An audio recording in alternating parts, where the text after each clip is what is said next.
Reach for the speed, reach for the whistle, go where the rail may run.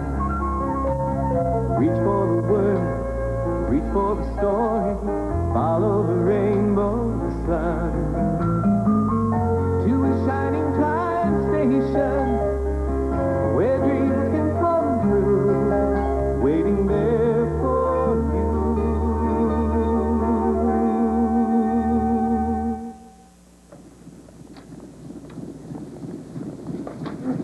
This place is a mess. Yes, thank goodness.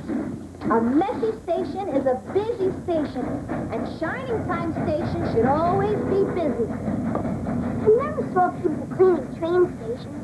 I thought they just sort of stay clean by themselves. Like by magic? That's a great idea! Mr. Conductor, could you help us clean the station? Please?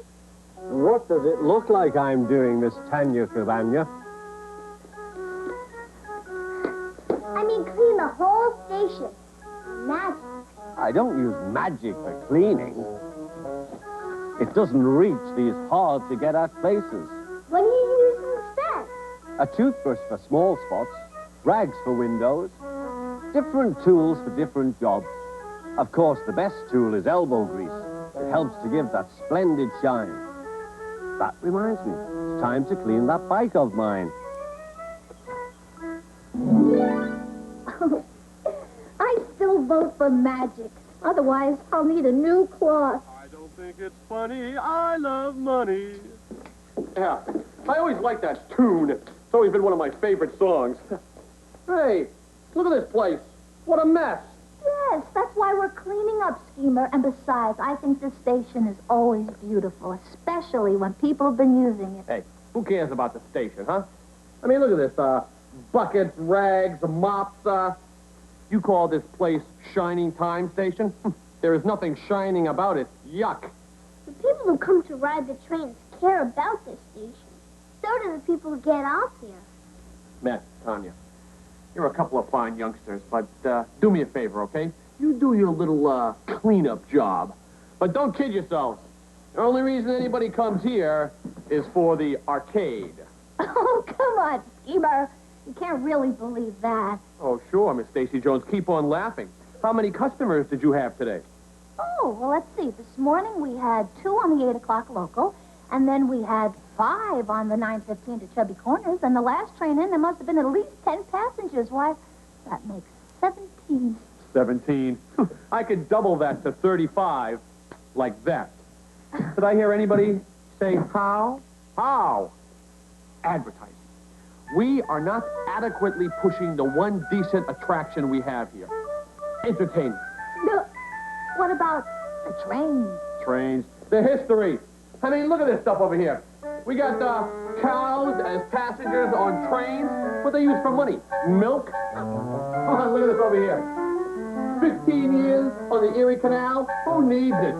Wagons from the Wild West. Hey, go home. You two, out of here. This could be valuable wall space for advertising. Schemer, this already is valuable wall space. Besides being a really wonderful mural, it tells the story of American history. History. History is in the past. Who needs it? Hey. Who cleaned up there? I did. Yeah? Well, how come there's no ladders out here? I'm telling you. I think that this place is haunted.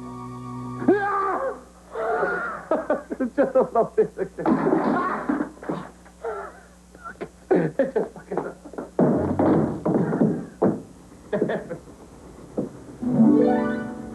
Cleaning up isn't kid stuff. Oh, yes. Charming fellow, that schemer. He said what we're doing isn't important. Nonsense. In this station, there are big things to do and little things to do.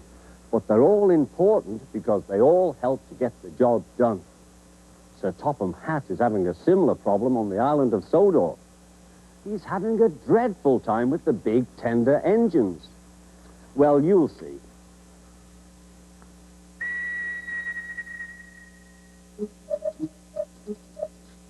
Henry and Gordon were lonely when Thomas left the yard to run his branch line, They missed him very much. They had more work to do and had to fetch their own coaches. The big engines thought they were too important to fetch coaches. James grumbled too. We get no rest, we get no rest, they all complained. But the coaches only laughed. You're lazy and slack, you're lazy and slack, they answered. Altogether, the engines were causing Sir Topham Hatt a great deal of trouble. The big stations at both ends of the line each have a turntable. Sir Topham Hatt had made them so that the tender engines can be turned around because it is dangerous for them to go fast backwards. Little tank engines like Thomas don't need turntables. They can go just as well backwards as forwards. But to hear Gordon talk, you would have thought that Sir Topham Hatt had given him a tender just to show how important he was.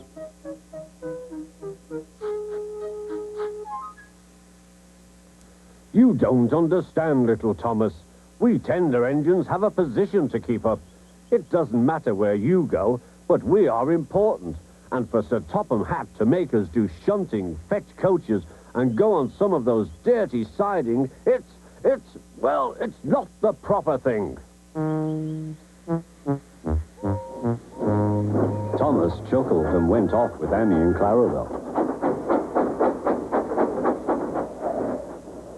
Disgraceful, Gordon hissed as he ran backwards to the turntable.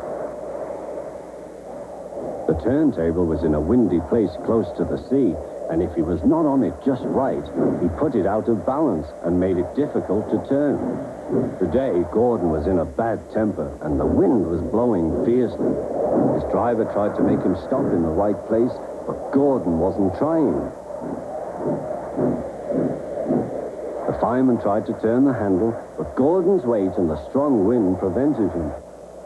It's no good, they said at last. Your big tender upsets the balance. If you were a little tank engine, you'd be all right. Now you'll have to pull the next train backwards. Look, called some boys. There's a new tank engine. Oh, it's only Gordon back to front. Hello, called Thomas. Playing tank engines? Sensible engine. Take my advice. Scrap your tender and have a nice bunker. Gordon said nothing. Even James laughed when he saw him. Take care, hissed Gordon. You might stick too. No fear, chuckled James.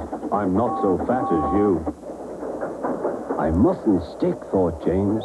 He stopped on just the right place to balance the table. It could now swing easily. Gordon arrived in time to see everything. James turned much too easily. The wind puffed him round like a top. He couldn't stop.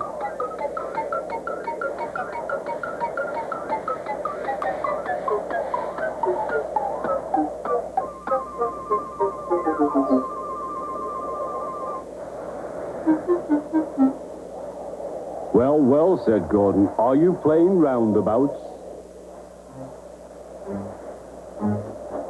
Poor James, feeling quite giddy, rolled off to the shed without a word.